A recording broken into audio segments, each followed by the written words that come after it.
Philippa, you've been very quiet, but it is your time to shine, as they say, right? So we're going to, it is time to chat a little bit about, well, before we even talk about that, let me just get you to introduce yourself first. Before I get way ahead of myself, just a bit of an introduction to who you are, Philippa. And yeah, that's it. Thanks, Kino. So I'm Philippa, Head of Student Experience at Valencia Institute, and thank you for joining us this late afternoon, evening. So within this role, I do operate very much behind the scenes. So it's not a face that you'll see often, but I oversee the academic and support quality for the UCT Online High School.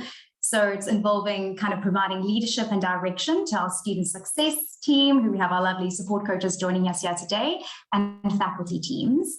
So something that's really close to the center of my role and my passion as well is looking at how we build a culture of student experience and teaching excellence, collaboration, and innovation. So that's a bit about me and my role. Awesome. But Philippa, just moving on though, can you please tell everyone more about the pre-orientation, what they need to do, what they can expect? People are always asking questions around this, and I think understandably so, especially what they can expect in the upcoming weeks leading to the start of the new school year. Absolutely, Kino. So happy to dive into that. And just before I do, we will send an email in the next few days, so before the end of the week, just with a little bit more information about what I'm going to speak to. So no one has to run and grab a pen to write this down. But at this stage, guardians have been requested to provide us with a form of identification for their learner. So that's in the form of an ID or birth certificate and the learner's most recent school report. So our student records team will be working through those for verification reasons. And just taking this opportunity now to please, remind guardians and everyone out there to please action on this step as early as possible. Then moving ahead from that, so pre-orientation will officially begin on the 15th of November once the verification is deemed successful, and guardians can look forward to receiving the learner's login credentials. So that's their Google account login credentials and their student number. I think what's really exciting here for learners, and it's the first kind of actionable step they have in the process, is the reflective learning benchmark assessments. And it's nothing to be anxious about at all. Want to start there first. So there's no need for them to prepare for these assessments, and we encourage learners to do kind of set themselves up in almost like an exam-like condition and to do these benchmark assessments independently. But know that at the same time, results will not count towards their overall grade. So no anxiety is needed, but they'll receive their login credentials for the reflective learning platform and be prompted to log in. I'm sure some people are asking, what are benchmark assessments and can we have a bit more information? So these assessments include the literacy and numeracy tests that all learners are required to complete.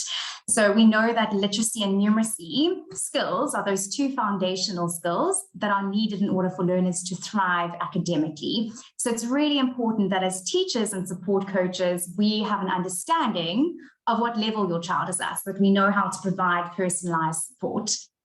So I think just a note here on deadline is really important. We need to make sure that learners have completed their benchmark assessments 2 weeks before their start date at the very latest. The sooner the better, but it does take some time. So it's just to make sure your learner has the right mind frame and can move into it.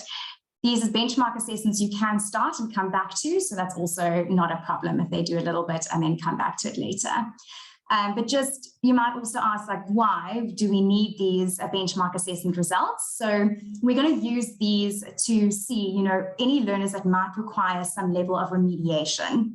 So a remediation program is almost like an individualized program that the learner would complete alongside their academic journey in January, and it will really help them to strengthen their understanding of any core concepts that they may have missed out on previously. After that, we have guardians needing to confirm subject selection, and that actually happens in conjunction. I should make a note of that. So while your learner is completing your benchmark assessments, you can move through confirming subject selection for your learner. And then the very, very important step is the final end of year school report that we are needing from guardians. And we are aware that a lot of schools are releasing this final end of year school report around the 15th of December, and that being naturally quite late in the year, we would really appreciate uploads of the final end of year report as soon as possible. And that is the 3rd of January is the deadline for that component. Perfect, Philippa. Now, I'm also sure that there are, as a matter of fact, I know that there are many aspects that excite you about what we're doing right here at UCT Online High School. But can you possibly share more about one aspect that springs to mind? Absolutely. I think for me, it's that mastery-based, self-paced and flexible curriculum and the unique support that we provide in relation to that. So as we know, in a traditional schooling environment, all learners progress at the same pace. So that's whether they have grasped something and a particular component of the academic journey or not. And the timetable and the schedule are set, and that's what they have to go according to. At the UCT Online High School, we do things differently. And I'm sure all of you here today would have seen this on our website, but we recognize that every learner is unique and that some may need more or less time to master certain concepts in their learning journey. So instead of following a rigid timetable almost every day, what we do is we allow learners the opportunity to complete work independently, and they'll be able to connect with a teacher every time they get stuck on something or fall behind. And our teachers monitor our learning data very closely to make sure they do reach out to learners that might be needing that little bit extra kind of level of support. So in our model, practically, a student can't progress to the next module until they have met the requirements of their current module. So we have a mastery check at the end of each module that they need to pass in order to unlock the next module. And if they don't pass the mastery check, they'll need to, it's a requirement that they see their teacher who can then assist them with grasping key concepts before they move on. In year 1 of UCT Online High School, there are limits on how much a learner can accelerate because we'll release content in termly intervals. So when your child starts, they will be given what we're referring to as a standard pace, which they'll see on their dashboard, which is a really nice display on their online campus.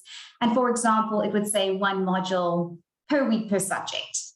And they could also work ahead of pace. Say, for example, they could do 2 modules per week in any given subject. And essentially, they could get to the term quicker and have a longer break or work on revision or spend more focused time on subjects that are taking a bit longer. So something I really love about what we do. And in all cases with this, we'll be monitoring your child's pace throughout and supporting them every step of the way. So if we see and identify whether their pace maybe needs to be adjusted across subjects or for a particular subject, we will intervene and obviously help the learner to restructure their time and basically their pace. So just, yeah, what matters most, I think, in our model, which I love, is that we're making sure that learners grasp the actual concepts in their academic content before moving ahead. Wonderful. And, you know, none of us here today will ever make it into Parliament because we have actually finished on time. It's 6 o'clock, right?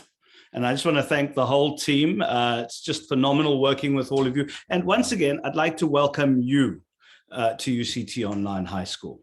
We care about your children and we'll make sure that they have access to the best future possible. That much I can guarantee you. Have a wonderful evening, enjoy dinner, and I look forward to the next catch-up.